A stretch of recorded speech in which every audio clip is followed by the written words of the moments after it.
So today's going to be mostly like vocab and definitions. There's not going to be a lot of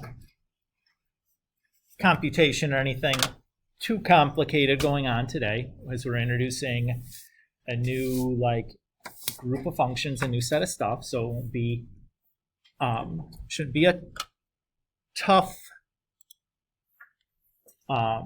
chapter or section or whatever a day. So what we're going to be starting to talk about are specifically, we're going to talk about quadratic polynomials, but we're going to start, at least for the beginning of today, a little bit more generally and then narrow down into quadratics. So let's just start with a definition.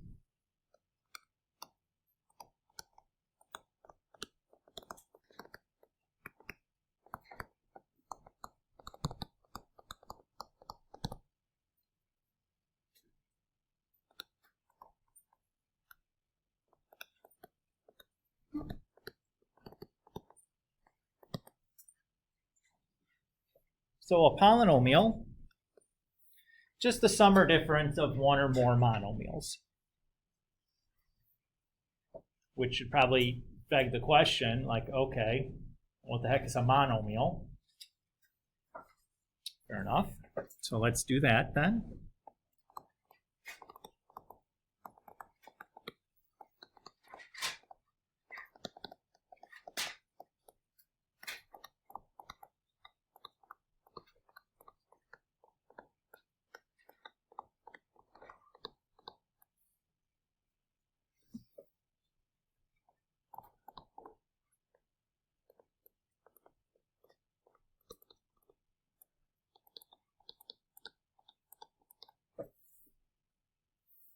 So a monomial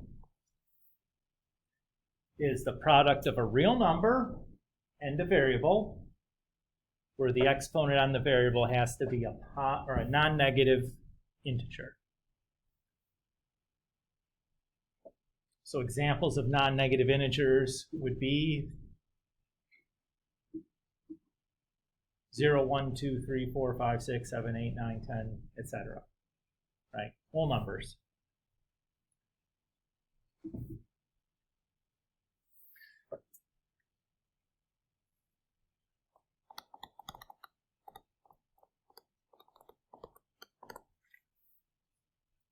So let's do a little example, or some examples here. We'll just identify whether some things are monomials or not real quick.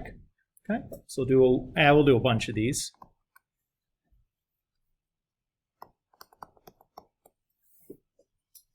How about 7x squared? Is this a monomial?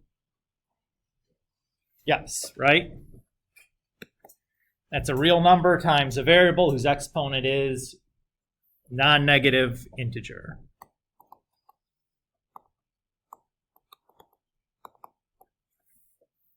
How about negative 3x to the fifth?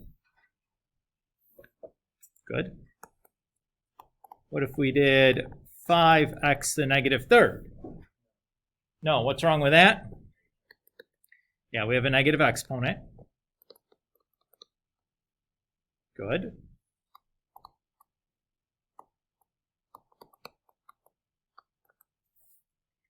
How about this? Is this a monomial? Yes, because we can really think about it as 3/7 times x squared, right? So even though it looked like we wrote it as a division problem, we can rewrite it still as the multiplication of a real number and a variable. So it's okay. Everybody's good still?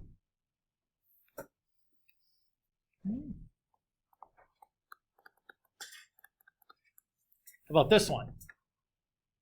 7 over 3x squared. This is no. Because really what this is 7/3 divided by x squared. So that's a no. Because we have the quotient of a real number and a variable. Everybody's okay with that? So the moral of the story here is x is okay in the numerator of a fraction, but not in the denominator of a fraction.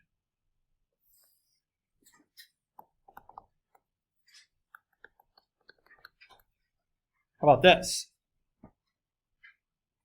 X to the 7/3. Is this a monomial? No. Why not? Not a whole number in the exponent.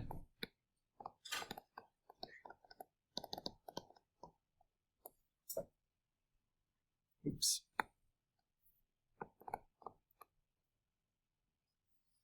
Okay.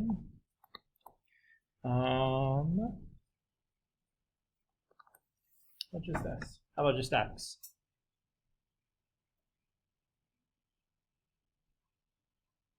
Is that a monomial? Sure, right? That's just 1 times x to the first. That's fine. So far, so good.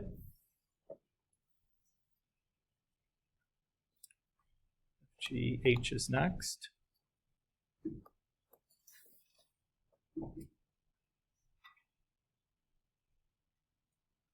Is this a monomial? Yes, it is. Well, where's the variable? Well, it's really 3 times 1, right? And 1 we can think of as x to the 0. So it is a number times a variable with a non-negative exponent. So anything other than 0 to the 0 power 1. I don't know if we remembered that from our Algebra 1 class. We may not have even seen that in our Algebra 1 class.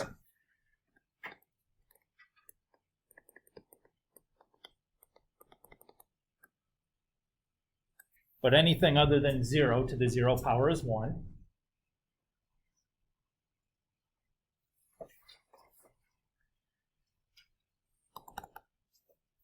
About 2 to the x.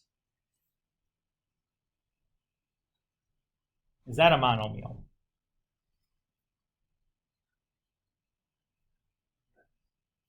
It's actually no. What's the problem?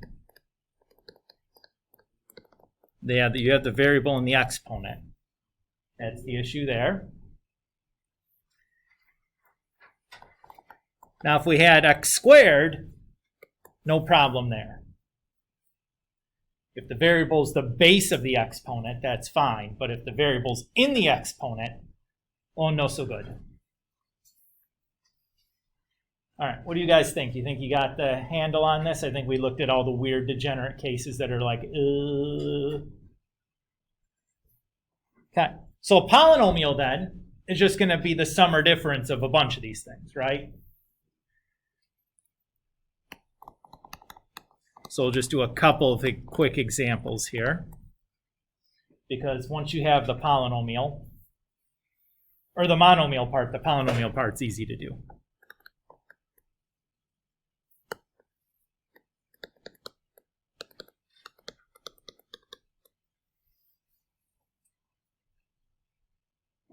What about this? Is this a polynomial?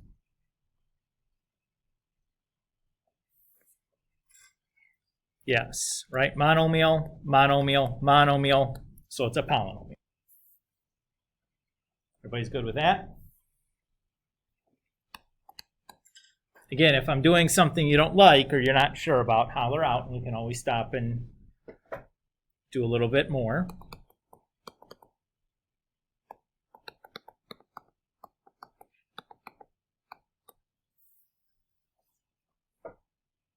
How about this one? Is this a polynomial? Oh no, what's the matter? Piece is fine. The second piece is not okay because it's got a negative exponent, but the third piece would be okay. But that's enough. If one of them isn't a monomial, it can't be a polynomial.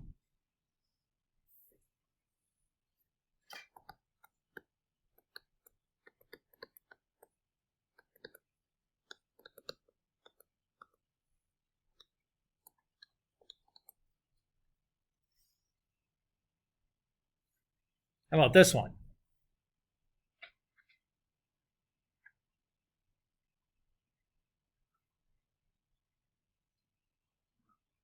No, why not? Yeah, so the square root of 3x is the problem. The first two are okay. This is the same thing as the square root of 3 times the square root of x. X is the same as x to the 1/2, which maybe you knew or you didn't know. But that's enough to say it's not a polynomial.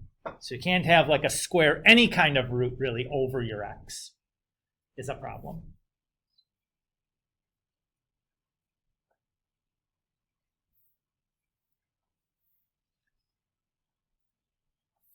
Maybe I shouldn't be using an x there. We'll go back and turn those into like frowny faces or something.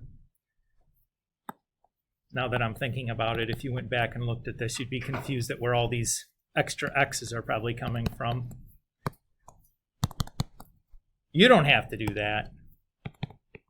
If you like, oh, I remember I was here, I'll know the difference. But if you weren't here, like the people that were absent, you know, that's maybe harder to tell what the heck's going on. Okay.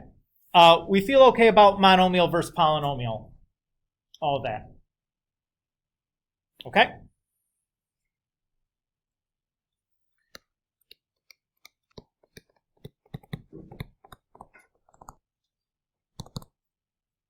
So next thing we're going to talk about are descriptions for a polynomial.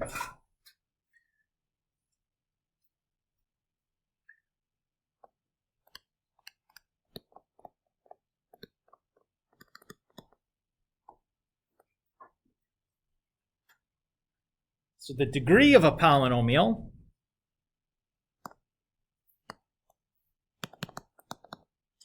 is the largest degree of the monomials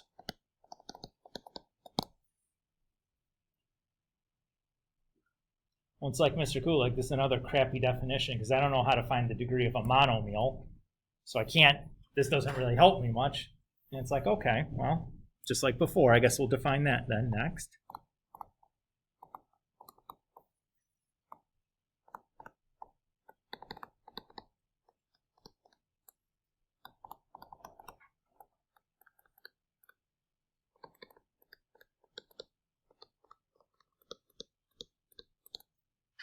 So the degree of a monomial is just the sum of the exponents on the variables.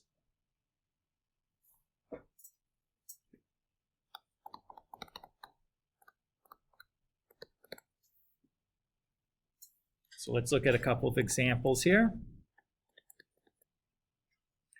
So if I have 7x to the 5th, the degree here is 5. If I have negative 8x squared, the degree is 2. If I have 1/2 x, the degree here is 1. If I have a degree here is, it's 0, right? Because remember, 10 is 10 times 1, so that's 10 times x to the 0.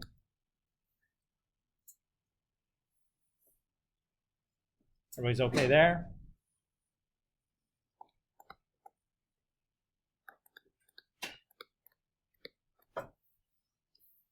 (12x squared y cubed is, the degree is 5. What do you guys think? We got it? For monomials? Not difficult concept, right? We're just counting. How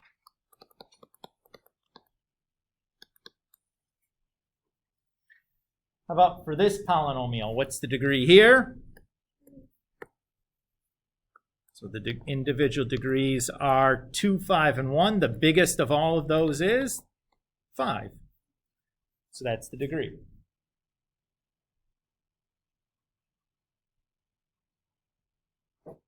Everybody's okay with that?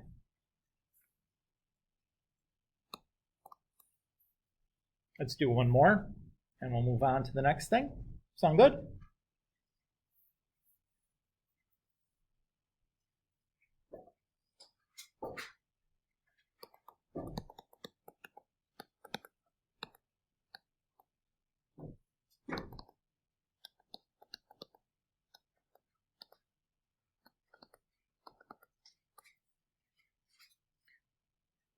What's the degree on this one?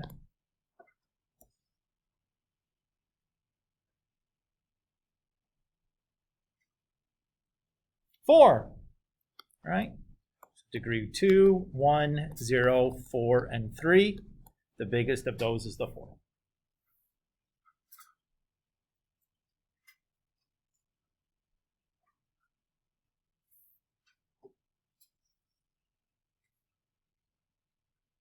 Everybody so far so good?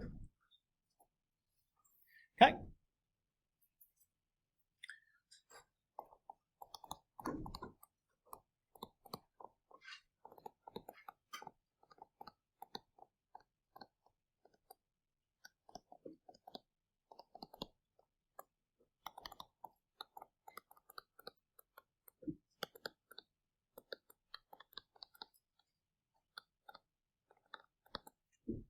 So each monomial that's being added or subtracting is called a term of the polynomial.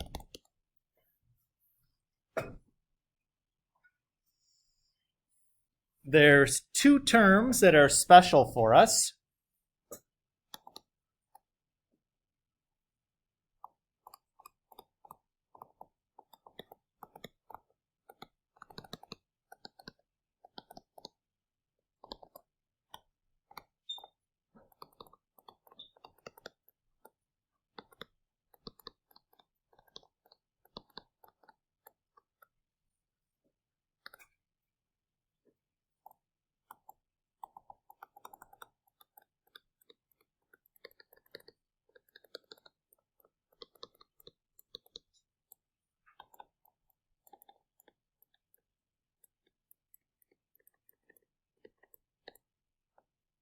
So the first term that's going to be important is the leading term. That's just the monomial term with the largest degree. And additionally, what will be important to us is the coefficient, the number that's in front of that leading term. We call that thing the leading coefficient.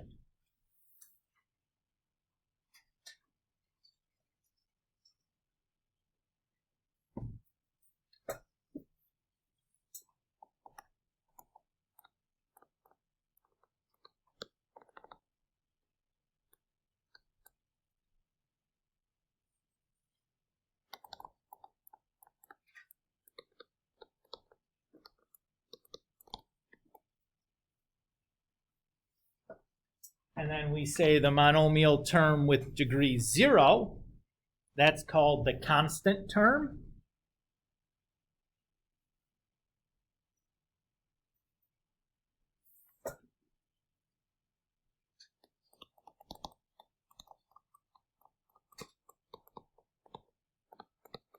Now let's practice some of this vocab.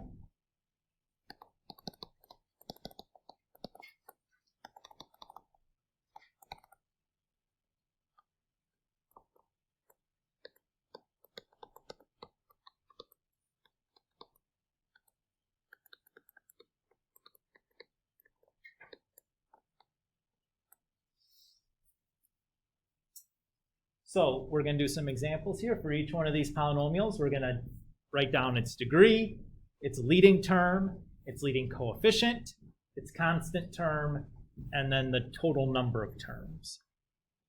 In some order. I don't care which order we list it. None of these really impact the other one tremendously, right? So it doesn't matter the order that we really go in to do this.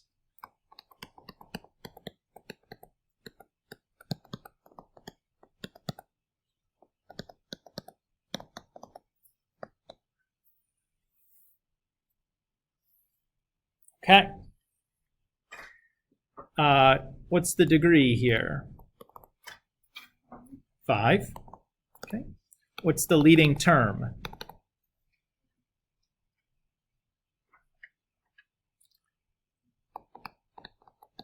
That's 12x to the fifth, the entire monomial with the biggest degree. The leading coefficient then is 12. That's the coefficient on the leading term. The constant term is -10. We want to take the sign with it. And then the number of terms is 1, 2, 3, 4 monomials added together so that we have 4 terms.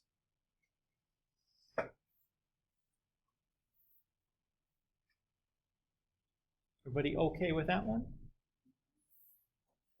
Okay.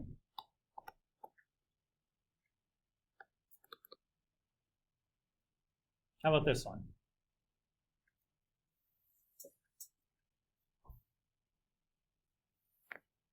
What's its degree? 1. The leading term is 3x. The leading coefficient is the constant term.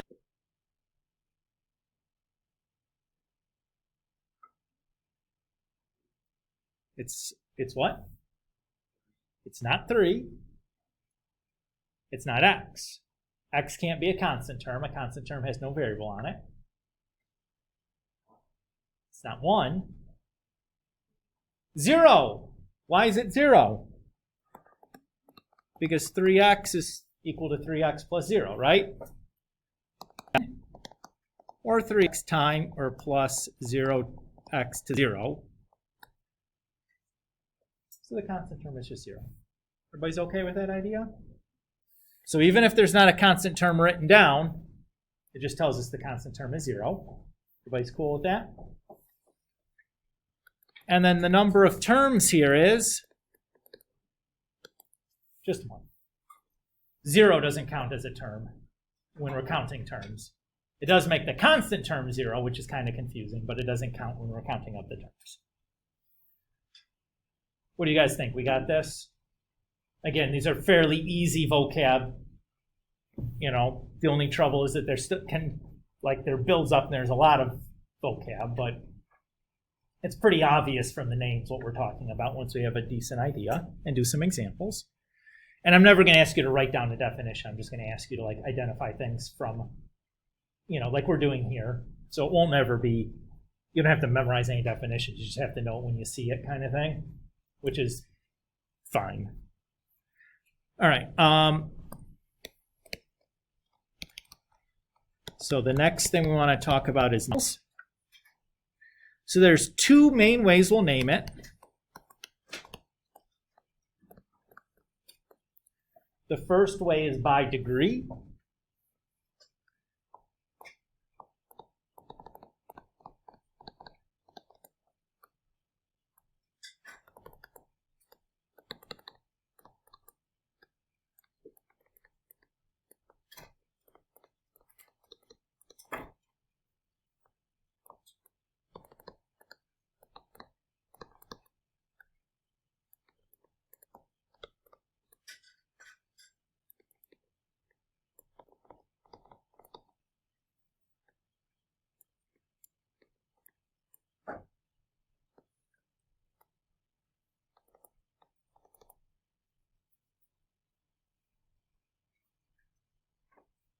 So a couple of common names that we'll give to polynomials based on their degree. So if we have a degree 0 polynomial, we call that a constant polynomial. If we have a degree 1 polynomial, we call that linear. Degree 2 is quadratic. Degree 3 is cubic. Degree 4 is quartic. Degree 5 is quintic. Anything bigger than degree 5, we're just going to call by its degree. So like I'd say, oh, it's a degree 7 polynomial. It doesn't get a special name anymore. And I would never ask you to remember anything past 5. Are there names for these things past 5? Probably, but nobody needs to use them. At least without telling you what the name that they're going to be using is for. Everybody's okay with this? And those are all pretty familiar prefixes for those.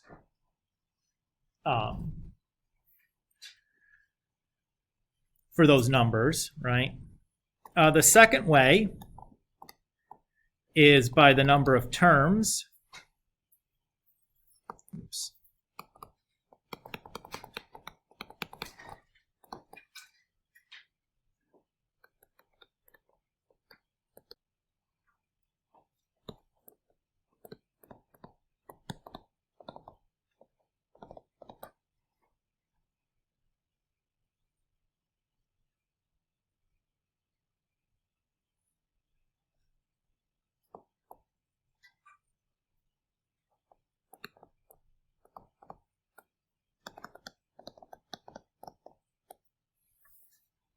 So if we have one term, we're going to call that a monomial. We already knew that. If we have two terms, we'll call that a binomial. Three terms, a trinomial. Anything bigger than three terms, we're just going to describe kind of in words and call that a 4-term or 5-term or 6-term, whatever polynomial.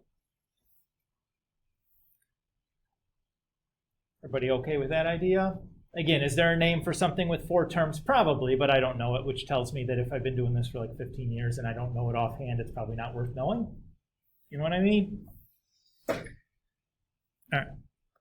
right. We're going to be using both of these naming procedures when we do that.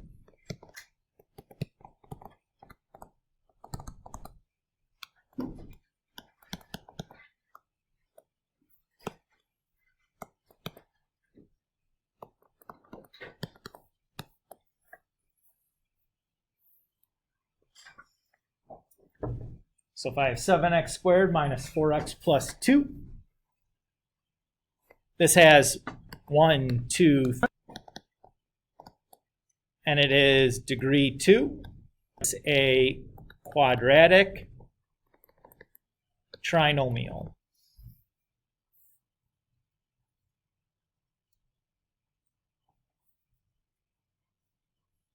And usually we do the degree first and then the number of terms second.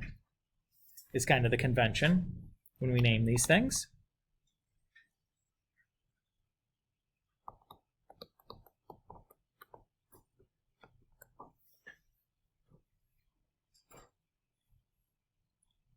So what would we call this guy?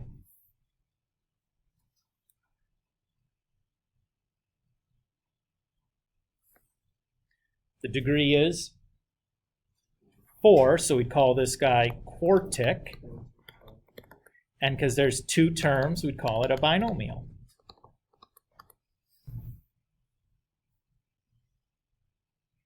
You guys feel okay doing this?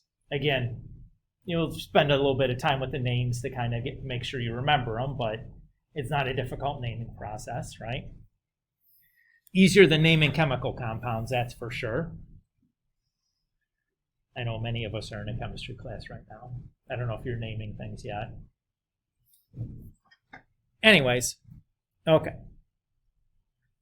So this is kind of the end of polynomials for now. We're going to circle back to polynomials in the next chapter. But what we're about to do here is a common practice in mathematics where we're going to take a specific instance of a broader situation, study that specific instance, try to figure out how that instance works, and then generalize out to the broader context, right? So usually we start with something really specific, and we see if we can how far we can extend those same ideas outward to cover more and more and more situations using the same techniques. Everybody's okay with that idea? Okay. So we're going to start talking about quadratics here in particular.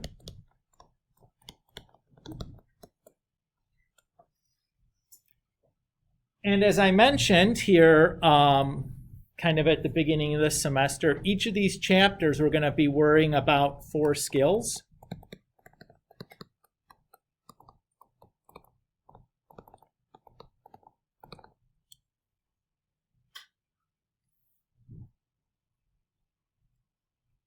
Today, about everything involved in simplifying today. We're just kind of starting here gently.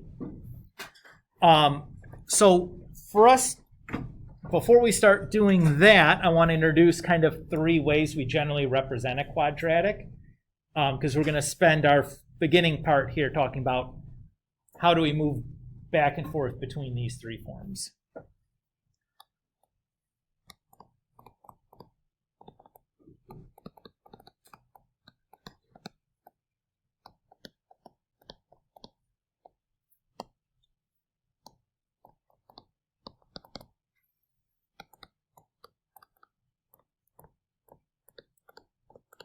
So the first representation we're going to call standard form. And when we write a standard form quadratic, we're going to write it as ax squared plus bx plus c. First.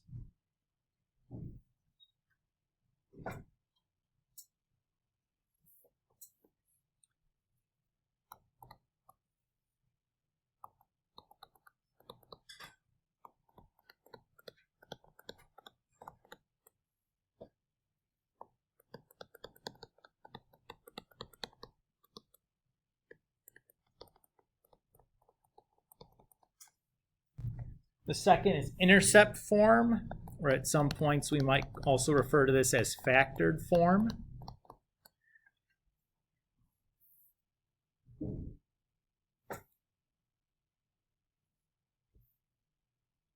Now notice here that we've written, this time the quadratic's written as the product of two linear terms, right? X minus p is a linear term, and x minus q is a linear term. So can you say about the degree of polynomials when we multiply them together? It's additive, right? A degree 1 term multiplied by a degree 1 term should give me a degree 2. Or I shouldn't say term. We can say polynomial. A degree 1 polynomial times a degree 1 polynomial gives me a degree 2 polynomial. So if you multiply polynomials together, the degree should be additive, right? That shouldn't be a surprise, right? X times x is x squared. Same idea. And the third representation is called vertex form.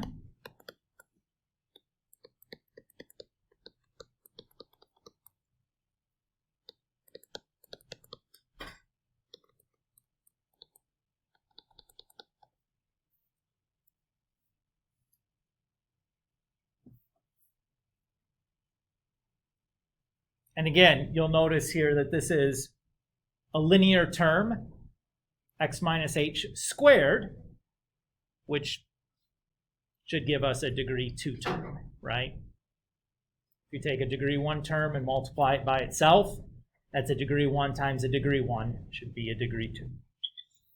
Mr. Pullet? Yes, sir. Is that plus k? Yes, sir. Okay. All right, thank you. You're welcome. Okay, so these three forms, before we move on and start talking about rearranging things to go from one form to another, let's just kind of practice identifying these constants from the three terms.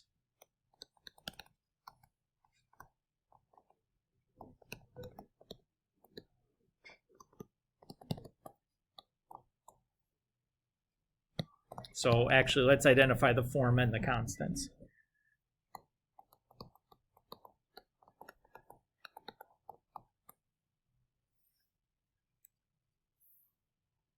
So is this standard form, vertex form, or intercept form here? Standard form, okay. So standard form has A, B, and C. So what's our value for A here? 3. Our value for B? -7, and our value for C?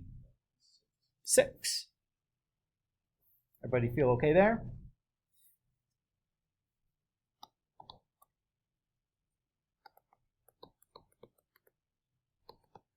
Which form is this?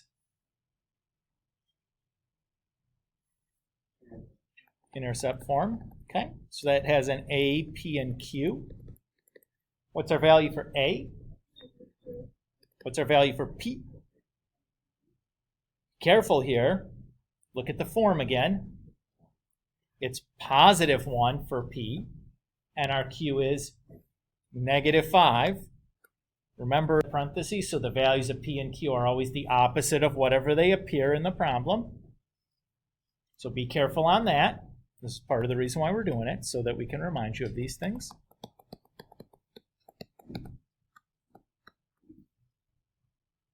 This one is vertex form, okay? So that has an A, H, and a K. The A in this case is -1, good. The H is -6. Remember, the vertex form also had a subtraction symbol in the formula. So it's, again, the H is opposite. The K is -2. So the K is being added, so its sign stays the same. Everybody's okay with that? The vertex form here should remind you a little bit of the absolute value form, right? Looks a little bit the same. Let's do one more.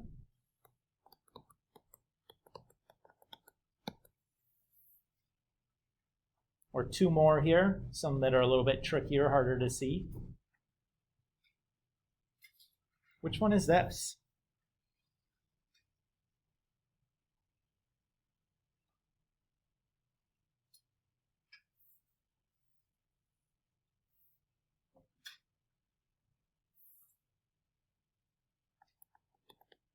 This is intercept form. That's weird though, right? Where's the second set of parentheses? Isn't this the same thing still? Now it should be easy to see what things are, right? A is 3, P is 0, Q is 1. Oops, -1. Is that okay with everybody?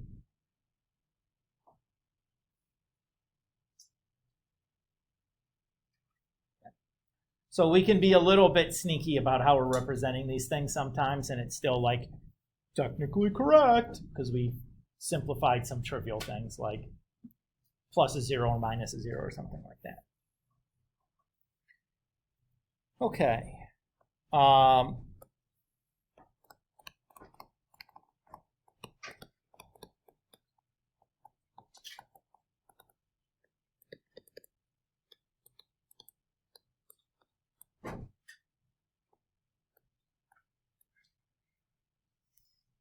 Let's do right like that. Okay. So what we're going to do here is we're just drawing a little diagram of how we transform between these different forms.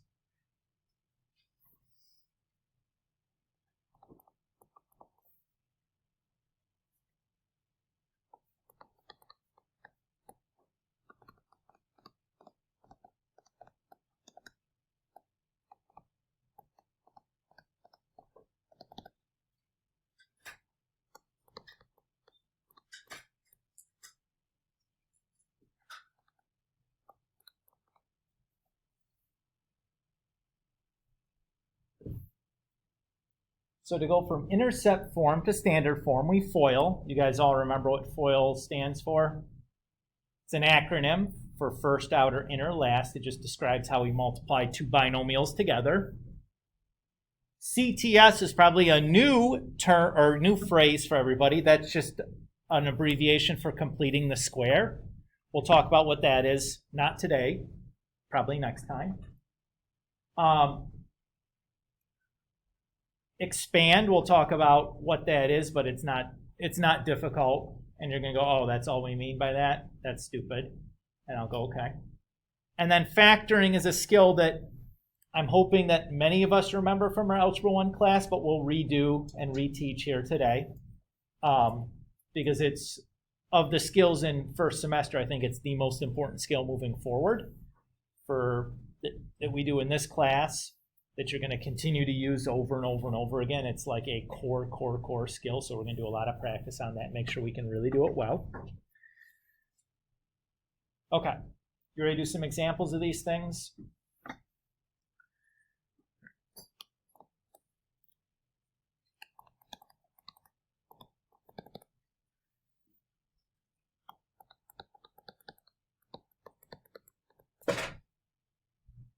So let's say we have this. So we have an intercept form polynomial that we're trying to write as a standard form.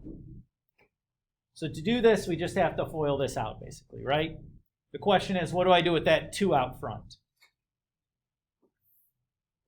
Well, it kind of doesn't matter. I mean, you could do this and multiply it in there first. Or you could do this and then multiply the 2 to the answer. Either one is fine to do. Since I'm in charge, I'm going to do it this way. I think that's the way that I would tend to make the least amount of mistakes with. So I'm just going to leave the 2 alone, and then I'll do my FOILing. Squared, x times negative 4 is negative 4x. 3 times x is 3x. 3 times negative 4 is negative 12. I can combine, and then I'll just distribute my 2 through.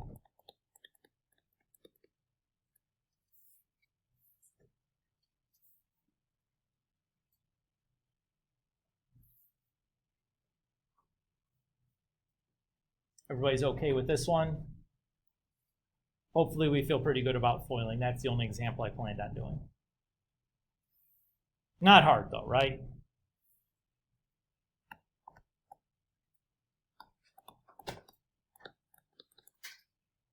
So let's do a vertex form to standard form. This we call the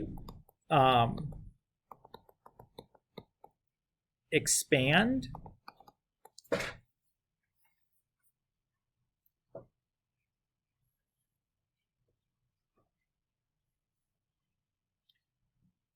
So we have this x plus 1 with the parentheses around it squared, right? What does something squared mean? What? Times itself. So that's going to be my first step. Is just to rewrite this as that. That's what we mean by expand. We've just rewritten the exponential as a multiplication problem. Now what are we going to do? All right.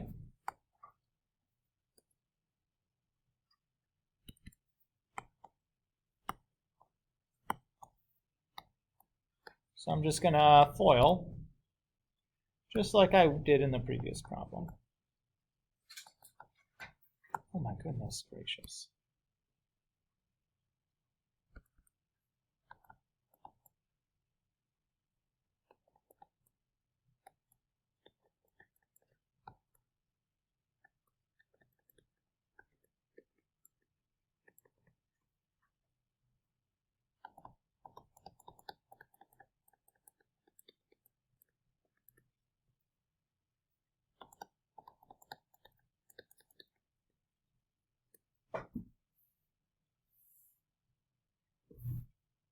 So we might have a little bit more algebra to deal with than the FOIL problem, but not really, right? Not a whole lot.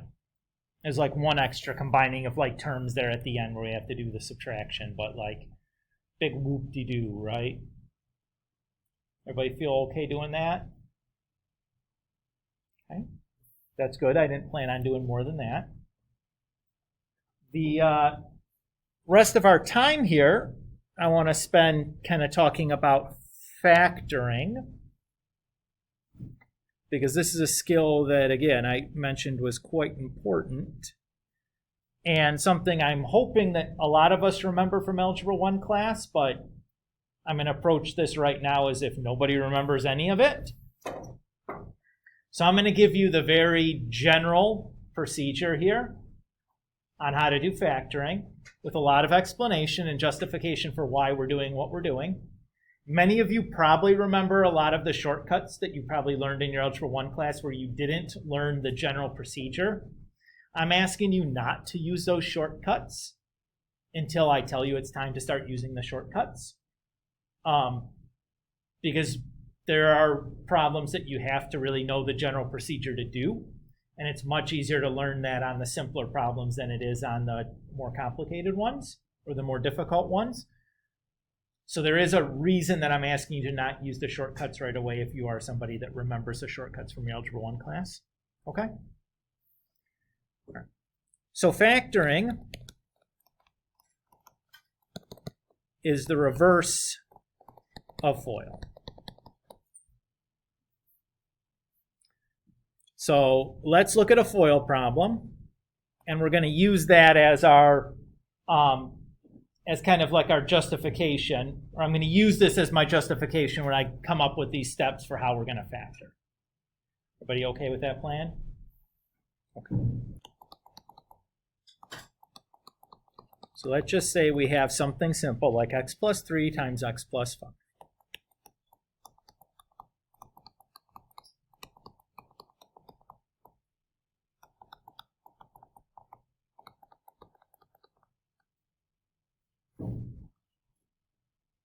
So that's all we have to do there, right?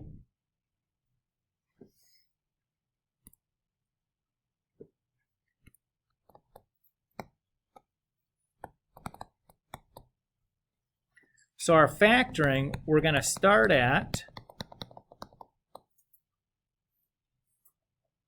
x squared plus 8x plus 15. Then we want to end up back at x plus 3 times x plus 5. Everybody's okay with that plan?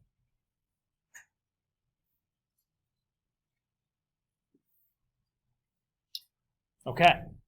So the most difficult step is this one, is going backwards from 8x to separate that into 5x plus 3x.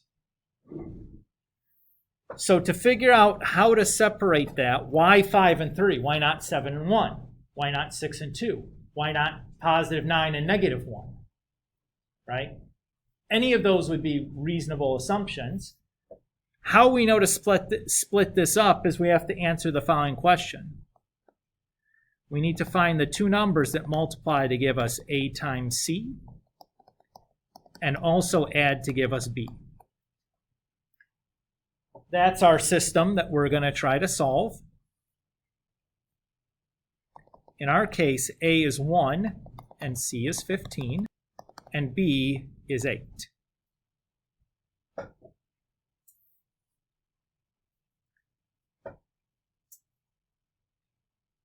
Everybody's okay with that reasoning right now? Because that's what happens in this step, right? Those two numbers, they multiplied to give us the 15, and they added together to give us the 8. Is that cool? Okay. So when we're working on this problem, well, there's 0 and 8. There's 1 and 7, 2 and 6, 3 and 5, 4 and 4, but they keep going. Negative 1 and positive 9, negative 2 and positive 10, negative 3 and positive 11. Do they ever stop? Nope. So if you're checking an infinite list, is that a great plan? Nope. What about multiplication? How many sets of numbers multiply to give us positive 15? 1 and 15, negative 1, negative 15.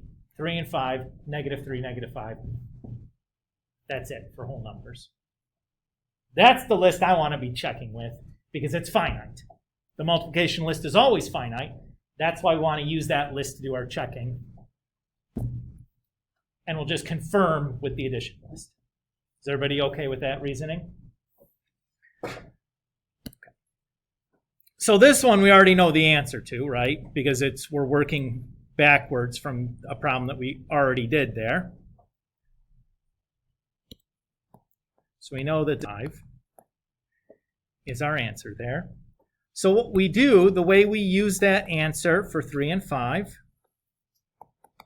is we're going to replace the 8 with 3x plus 5x. Now it doesn't matter whether you wrote 3x plus 5x or 5x plus 3x. That does not matter. Everybody's okay there. So we're at exactly this step. Yes? Okay. What we're going to do now is we're going to make two groups. When we do that, we have to make sure that the symbol in between our two groups is a plus sign.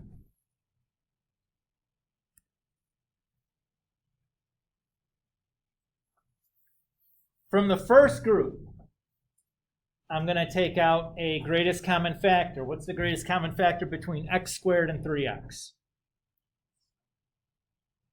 X, right? So if I take that out, I'm left with x plus. What about between 5x and 15? 5. Okay.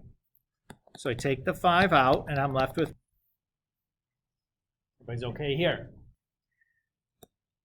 Now if I look at these as two separate things, two separate pieces, what's the greatest common factor between each of those two pieces? It's the x plus 3, right? So if I factor out the x plus 3, what's left? X plus 5.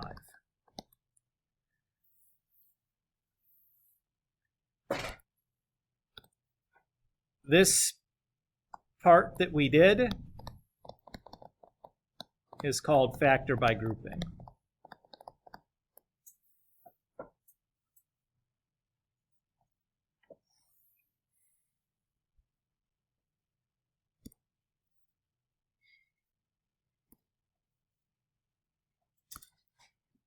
Okay.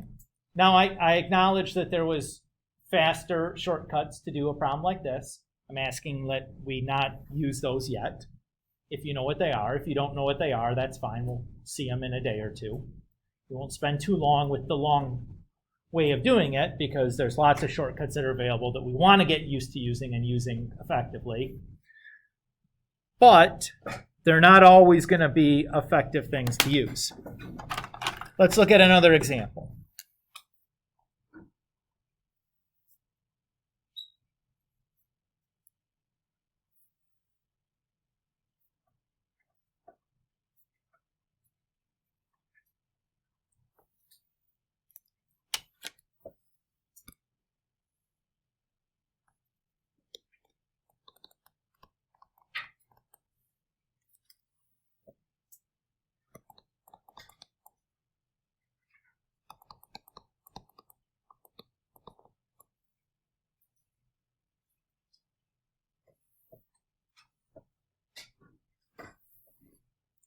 Okay.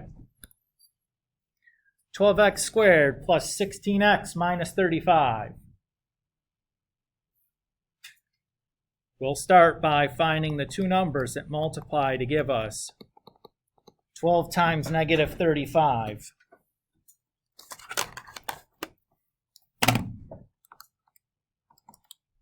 Which is negative 420.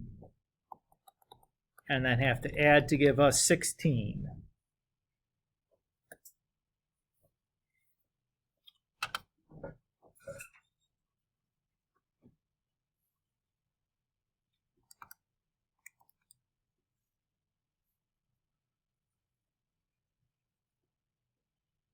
Okay. So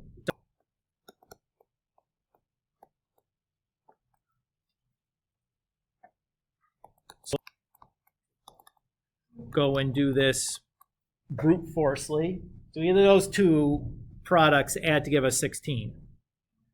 No? Okay. How about those two? Nope. Okay. Those two? Okay. Those two? Okay.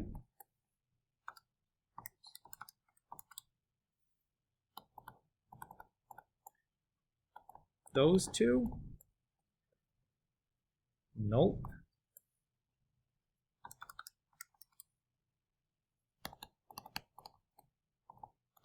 Those two? Nope. Are we getting closer with each attempt? Yes. 8 doesn't go in. 9 doesn't go in.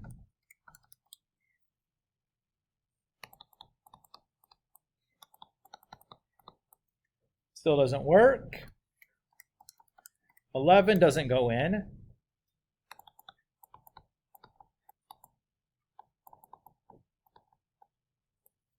Still not there, but we're all getting awful close, right? 13 doesn't go in. Aha! Finally found them, right? Now that's exhausting. You obviously don't have to write all of that down when you're doing the problem, but I just wanted to kind of show you how I'm doing it, what I'm doing in my head or on my calculator, so that you can see the procedure that I'm doing to try to make sure I don't miss anything. Certainly if you see the two numbers right away, you don't have to do that procedure, but I'm guessing most of us didn't look at 420 and go, oh, that's 14 and 30 are the two numbers that I needed, right? If you did, kudos to you.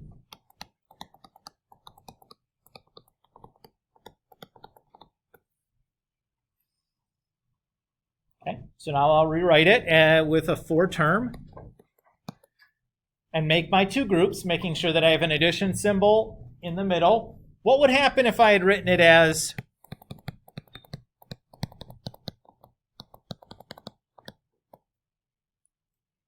this way, where if I tried to make two groups, there'd be a subtraction symbol in the middle? What should I do?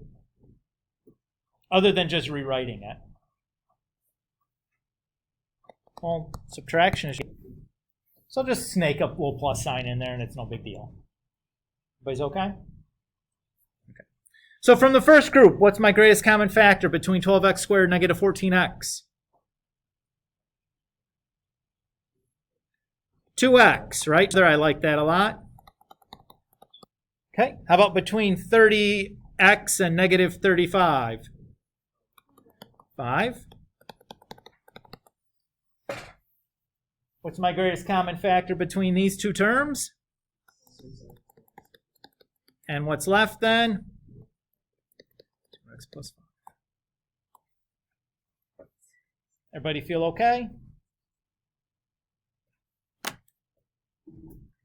Cool. Let's stop here. That's enough for today.